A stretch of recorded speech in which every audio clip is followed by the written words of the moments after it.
সত্যি রে শ্যামল, আমার তো বড্ড চিন্তা হচ্ছে। তুই কি করে ওখানে একা থাকবি বলতো?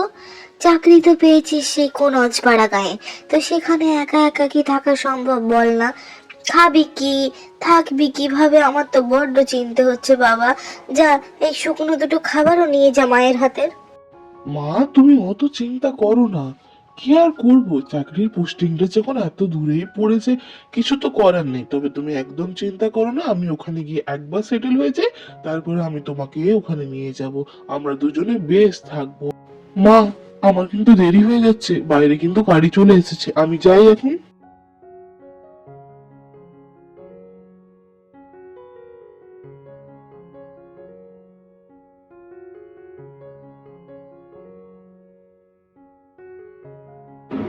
নমস্কার কাকু। আসলে আমি এই গ্রামে নতুন এসেছি। একটু ওই চ্যাটার্জি বাবুর ঘরটা বলতে পারবেন কোথায়? আসলে আমি ওখানে ভাড়া থাকবো, কিন্তু ঘর চিনতে পারছি না আসলে। চ্যাটার্জি বাবুকে এসে জিজ্ঞেস করছে চ্যাটার্জি বাবুর ঘর কোথায়? আরে আমি এখানে ভাড়া দিই। তুমি বলো না, তুমি ওই শহর থেকে এসেছো তো? চলো চলো, তোমাকে আমি ওই ঘরটা দেখিয়ে দিই। হ্যাঁ, তবে বলে দিচ্ছি, মাসের শেষ হলেই মাইনে দিয়ে দিও। এই মানে ঘরের ভাড়া দিয়ে দিও।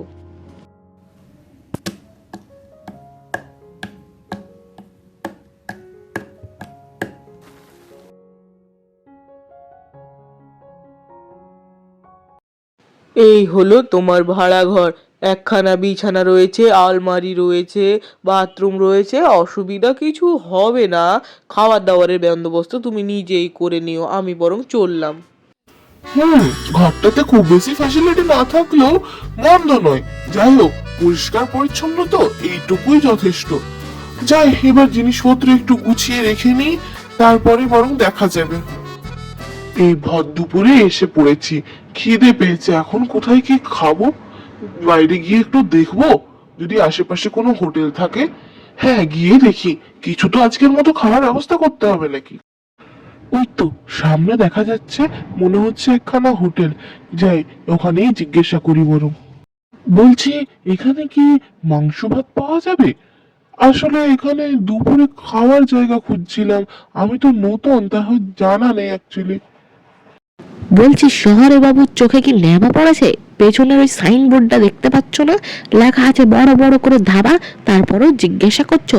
নাও নাও, বলো কি খাবে?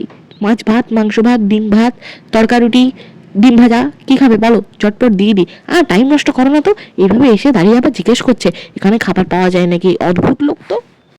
হোটেলওয়ালার যে ব্যবহার দেখছি, তাড়াতাড়ি এখান থেকে জিনিসপত্র নিয়ে কেটে পড়াই ভালো। আমি বরং খাবারটা প্যাক করিয়ে নি, এটাই ভালো হবে। কি রাগী মানুষ, বাপরে বাপ! এইভাবে দোকান চালাই কিভাবে? ওই জন্যই ফাঁকা। আপনি এক কাজ করুন, আমাকে বরং মাংস ভাত একটু প্যাক করে দিন, আমি বরং বাড়ি নিয়ে যাই। আমার একটু তাড়া আছে, আমি বাড়িতে গিয়ে খেয়ে নেবো ঝটপট। আর দিয়ে দিন, আমি বিলটা মিটিয়ে দিই। না না না, এই খাবার কি মানুষের দীর্ঘদিন খেতে পারে? একদিনই তো খেয়ে উঠতে পারছি না। এই তো সবজি দিয়েছে এইটুকু খানি, আর তার মধ্যে ডালের মধ্যে তো জল ভাসছে। আর মাংস ভাতের থালি নিলাম, মাংস তো পুরো সেদ্ধ, না আছে নুন, না আছে মশলা। ওই জন্য হোটেল একদম ফাঁকা। কিভাবে খাবো আমি এবার? এখানকার মানুষজন কিভাবে খায় কি জানি বাপু যায়, খেয়ে তো উঠতে পারছি না আমি। এই রান্নাও তো তেমন একটা করতে পারি না। মা ঠিকই বলেছিল, রান্নাটা শিখে নেওয়া উচিত ছিল। এই বাইরে এসে আজকে দুটো তো খেতে পেতাম। এইভাবে এবার কি করব? আশেপাশে তো সেরকম কোনো দোকানও দেখলাম না। কি হবে আমার? আমি না খেয়ে থেকে যাব নাকি? না না না, এই খাবার তো মুখে তোলা যাচ্ছে না, না আছে নুন, না আছে মশলা। কি হবে?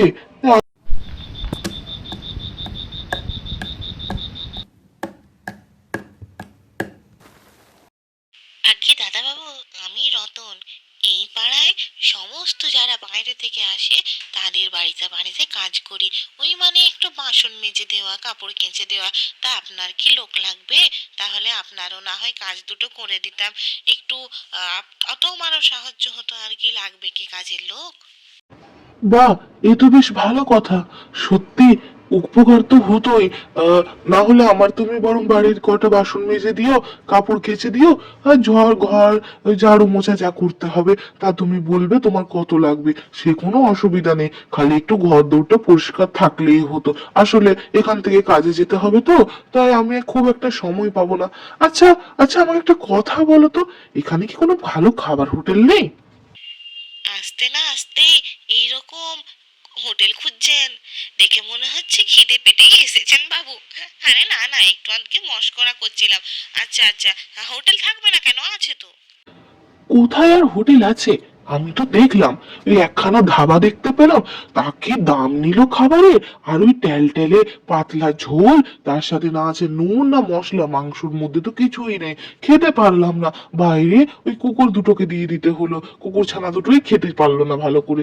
সে কি আর বলবো, থাকবো কিভাবে বলো তো? ঘর মানে ঝাড় পোস্ত না হয় তুমি করবে, একটু খাবার বন্দোবস্ত করে দিলে ভালো হয় দাদা।